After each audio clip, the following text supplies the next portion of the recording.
नमस्कार। आज हम जानेंगे 18वें श्लोक का अर्थ। इस प्रकार श्रोता के अंतःकरण में रुचि और श्रद्धा उत्पन्न करने के लिए कर्म तत्व को गहन एवं उसका जानना आवश्यक बतलाकर अब अपनी प्रतिज्ञा के अनुसार भगवान कर्म का तत्व समझाते हैं। श्लोक 18। कर्मण्य कर्म यः पश्येद कर्मणि च कर्म यः स बुद्धिमान मनुष्येषु स युक्तः कृष्ण कर्म कृत। श्लोकार्थ।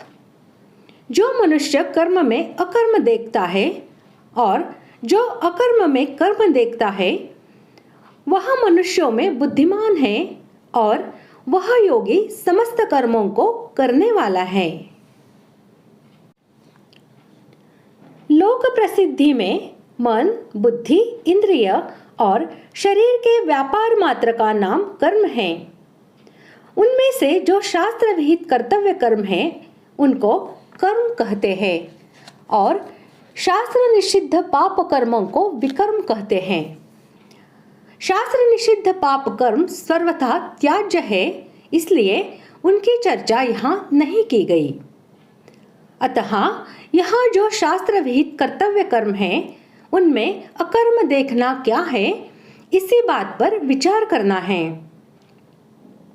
यज्ञ, दान, तप तथा वर्णाश्रम के अनुसार जीविका और शरीर निर्वाह संबंधी जितने भी शास्त्र विहित कर्म हैं उन सब में आसक्ति, फलेच्छा, ममता और अहंकार का त्याग कर देने से वे इस लोक या परलोक में सुख दुखादि फल भुगताने के और पुनर्जन्म के हेतु नहीं बनते, बल्कि मनुष्य के पूर्व सुकृत समस्त शुभाशुभ कर्मों का नाश करके उसे संसार बंधन से मुक्त करने वाले होते हैं।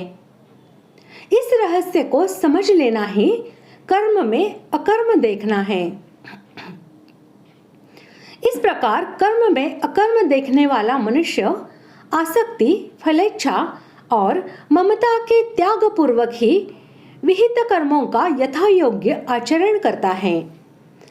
अतः वह कर्म करता हुआ भी उनसे लिप्त नहीं होता, इसलिए वह मनुष्यों में बुद्धिमान है, वह परमात्मा को प्राप्त है, इसलिए योगी है और उसे कोई भी कर्तव्य शेष नहीं रहता। वह कृतकृत्य हो गया है, इसलिए वह समस्त कर्मों को करने वाला है। लोक प्रसिद्धि में मन, वाणी और शरीर के व्यापार को त्याग देने का ही नाम अकर्म है।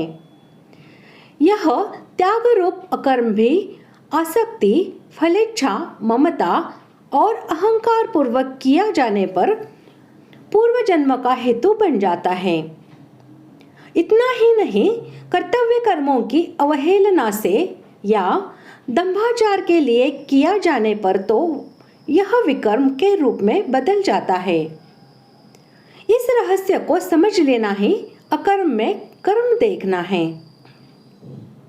इस रहस्य को समझने वाला मनुष्य किसी भी वर्णाश्रमोचित कर्म का त्याग न तो शारीरिक कष्ट के भय से करता है, न राग द्वेष अथवा मोहवश और न मान, बड़ाई, प्रतिष्ठा या अन्य किसी फल की प्राप्ति के लिए ही करता है।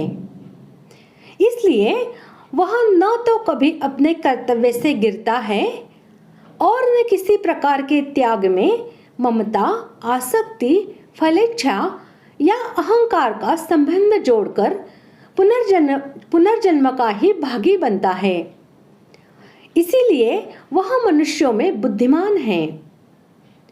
उसका परम पुरुष परमेश्वर से संयोग हो चुका है, इसलिए वह योगी है और उसके लिए कोई भी कर्तव्य शेष नहीं रहता, इसलिए वह समस्त कर्म करने वाला है।